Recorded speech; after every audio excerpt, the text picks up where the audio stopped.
Impinduka zidasanzwe muri umushinga wa P-Network yashize amasaha 48 asaga 72 hafi iminsi 2-3 gutyo hagenda habonekamo impinduka aho twagiye tubona amapayi ava ku gice cya migration agasubira muri unverified balance. Ibyo twarabibonye, mwabonye abo byabayeho.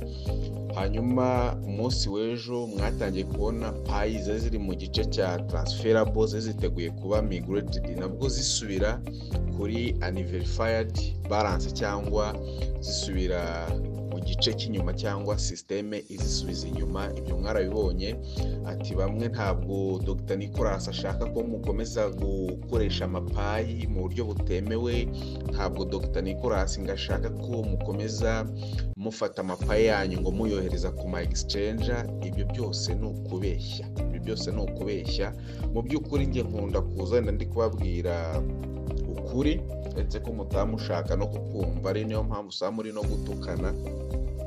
Ibi bintu biri kuba nta muntu n'umwe uzi kiri kubitera, ariko mwibuke ko nanone hateganyijwe ko abantu bose ufite muri timu yawe cyangwa batapasinze KYC cyangwa bari muri grace period, nibafata hari amapayi azajya asubira muri system. Ako kantu nako mukibuke, uretse ko ibyo byose byatangiye kuba grace period cyangwa icyo gihe kitaragera.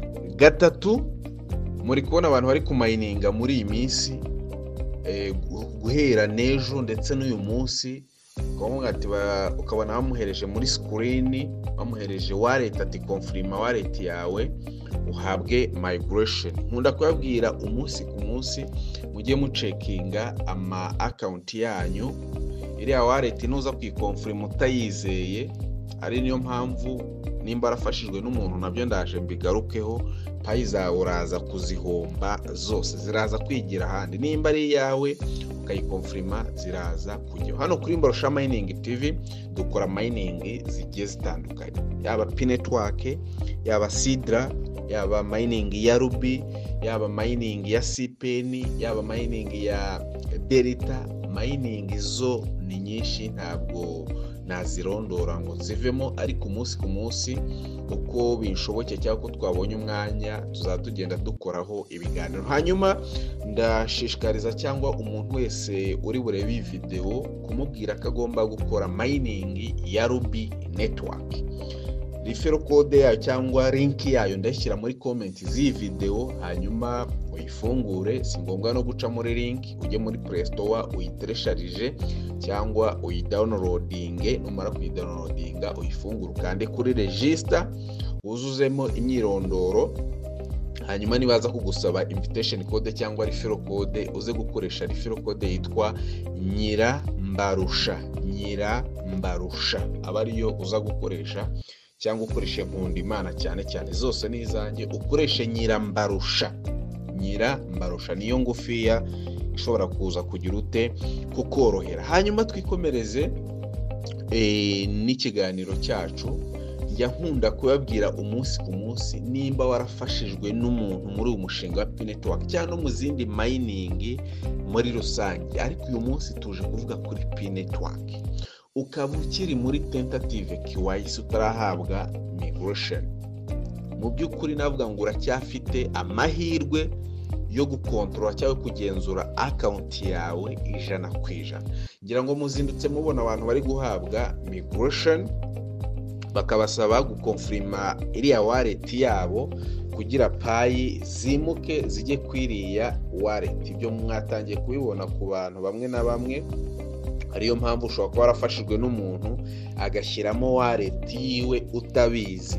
Ushobora kuba warahaye umuntu azi nimero yawe ukoresha muri P-Network ndetse na mode pass cyangwa password, akakwinjirira agahindura wallet yawe ntubimenye. Mbere y'uko konfirma iriya wallet, fata ya magambo yawe 28, ubanze winjire muri P browser, ujye kuri wallet yawe ukande login winjiremo, urebe ko iriya wallet bari kukwereka isa n'ihuye n'aya magambo yawe 28. Nusanga bidahuye uba uretse kubikonfirima. Hanyuma nusaba bihuye ujye no kuri step ya gatatu. Kuri step ya gatatu mwazira step 9 zose urebe etape ya gatatu baba bari kukwereka wallet yawe. Ese iyi wallet ihuye na wallet bari kunyereka konfirmaho izi payi zanjye ngo zimuke. Nusanga bidahuye ubyihorere ucreating iyindi wallet cyangwa ushyiremo ayandi magambo 28. Nubirengaho cyangwa ugakonfirma ibyo utazi, payi system ikazikoherereza ziraza kwigira handi. Mwagiye mubona ingero nyinshi z'abantu benshi bahabwa migration yajya muri payi wallet yiwe agasanga harimo 0. Mwagiye mubona izo ngero. Ibyo byose byagiye biterwa n'izo mpamvu zo gufashwa n'umuntu cyo gasanga afite wallet ebyiri ariko ugasanga wallet imwe yarayitaye, ahubwo afite wallet twavuga ngo ni igicupuri cyangwa afite wallet systeme itoherejeho izo coins. Ibi bintu rimwe na rimwe turabivuga mukabipinga mukaduca amazi, ariko aba ari ukuri. Hari ingero nyinshi z'abantu byabayeho, ibyo tubabwira aba ari byo 100%. Mbere yuko confirm iriya wallet ubanza checking ko wallet zawe yaba muri Pi wallet cyangwa muri mainnet checklist zose zisa. Hanyuma uyu ni umunsi wa Pi Day. Umunsi wa Pi Day nibiza gukundira kuwa team ya Pi Network, ariko uko biri kose bashaka kuza gucisha nk'itangazo kuri Twitter cyangwa ka video cyangwa bakaricisha kuri YouTube. Ubwo turaza kumenya icyo badutangarije cyangwa icyo Dr. Nicholas yavuze. Hanyuma munibuke ko uyu munsi asigaye iminota mike cyane deadline twahawe na systeme, uretse ko batumenyesheje ko ariyo ya nyuma ikarangira. Ubwo nuza kubona impinduka cyangwa ibindi bihombo muri account yawe cyo gasanga payi wamayininze mu gihe cy'amezi nk'6 cyangwa 7 ugasanga zasubiye zagiye ahantu cyangwa zagiye mu gice utemereye kuzikoresha cyangwa utazifite uburenganzira, uguze kubyihanganira kubera ko systeme cyangwa kuba team ya Pi Network yaduteguje hakiri kare. Hanyuma zirampinduka ziri kuba rero no gutegereza systeme cyangwa gutegereza kuba team ya Pi Network tukazareba icyo ibivugaho n'impamvu yabyo. Ariko muzirikane ko nanone hari payi abantu bagomba guhomba, abantu grace period izafata baba abari muri team yawe, kabone nubwo we waba warujuje ibisabwa byose ku murongo, ariko abantu wemvise grace period yarabafashe cyangwa ibihano byarabafashe, hari payi wabinjijeho ugomba kugira ute kubura cyangwa bagomba gukura kuri account yawe. Ngayo nguko rero ayo yariyo makuru y'uyu munsi. Mukande kuri subscribe kugira tubana muri updates zacu za buri munsi hano kuri Mbarusha Mining TV.